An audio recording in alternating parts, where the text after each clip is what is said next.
जय श्रीमन नारायण। ए पर जे टिप्पणी हम करे जा रहल बा रामानुजदास श्रीमान गट्टू वेणुगोपाल स्वामी जी के द्वारा दिहल गयल बा। अध्याय 14 गुण त्रय विभाग योग श्लोक 13। अप्रकाशः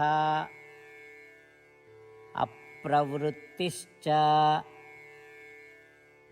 प्रमादो मोह एव च तमस्येतानि जायन्ते विवृद्धे कुरु नन्दन। ओम।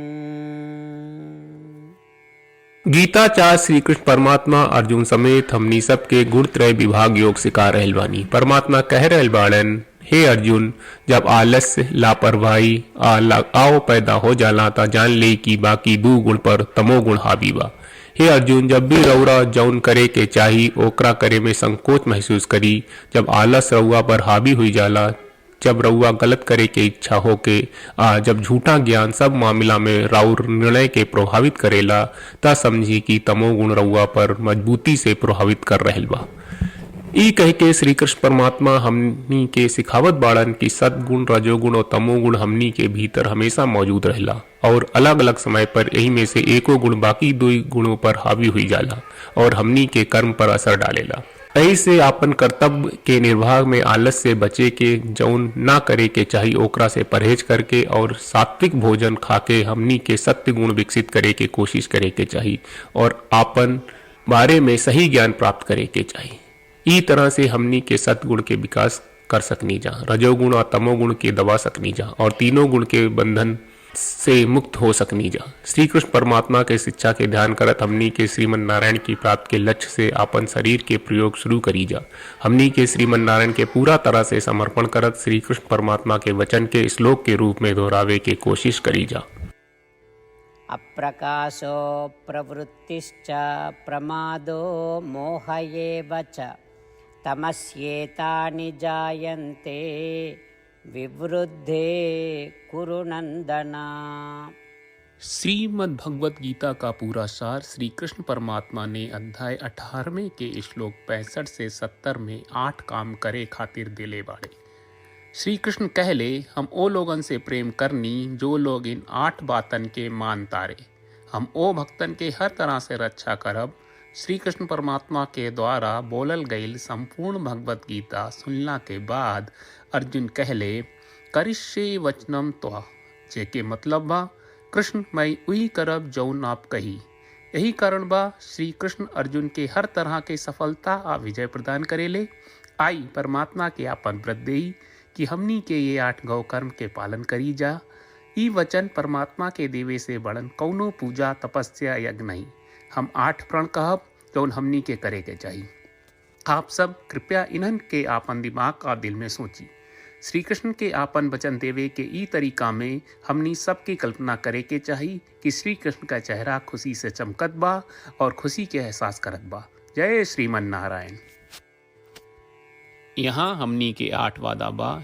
हमनी के पहला वादा, हे श्रीमन नारायण, आपका निर्देश के मुताबिक हम हमेशा तोहार ध्यान करब और तोहार बारे में सोचब।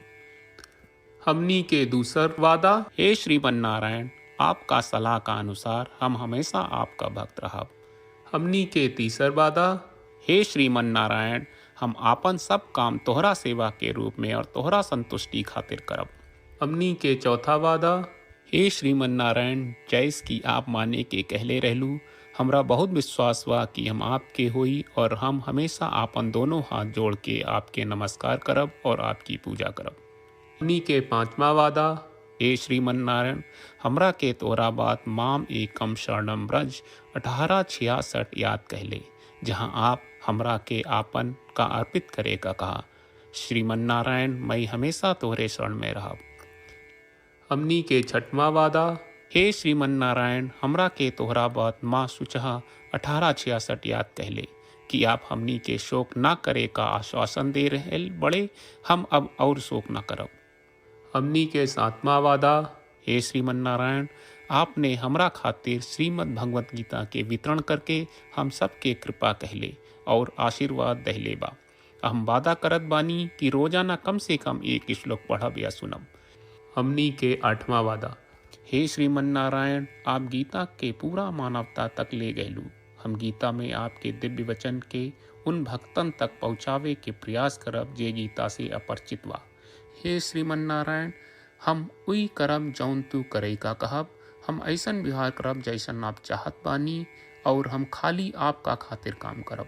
श्रीमन नारायण के रोज आपन वचन देहल कि हम ओइस करब जैस आप कहत बानी, ई अपने आप में बड़न पूजा बा। श्रीमन नारायण करशे वचनम त्वा। श्रीमन नारायण, हम तोरे निर्देश के मुताबिक काम करब। सर्वम श्री कृष्ण अर्पणम अस्तु। जय श्रीमन नारायण। अप्रकाशः अप्रवृत्तिश्च प्रमादो मोह एव च तमस्येतानि जायन्ते विवृद्धे कुरु नन्दन। ओम अप्रकाशो प्रवृत्तिश्च प्रमादो मोह एव च तमस्येतानि जायन्ते विवृद्धे कुरु नन्दन।